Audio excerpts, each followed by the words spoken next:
Becoming a man in a feminized culture. A man without courage will always live inside someone else's boundaries. Courage rarely disappears all at once. It is surrendered.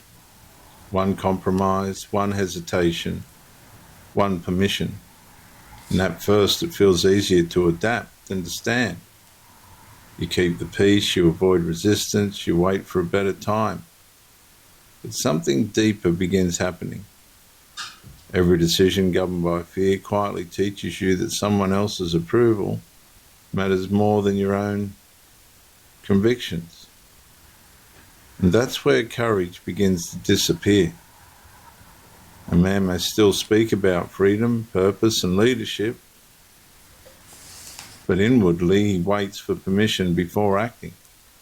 He measures every decision against possible rejection instead of objective truth. His boundaries become adjustable because his confidence depends on acceptance. This is not humility, it is surrendered authority.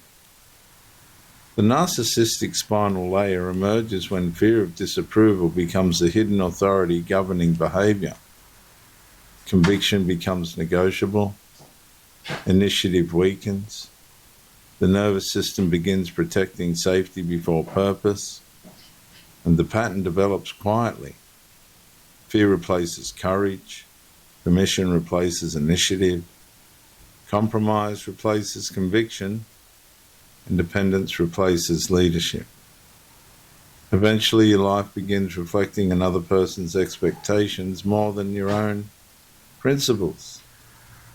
A man cannot lead his own life while continually living inside boundaries established by somebody else. Why don't you write down one area where fear keeps deciding for you, and then ask, am I living from conviction or from permission?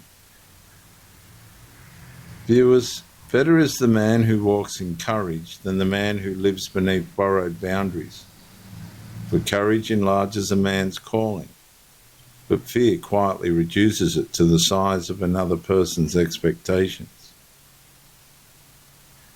If fear continues governing your decisions, your potential will always remain confined.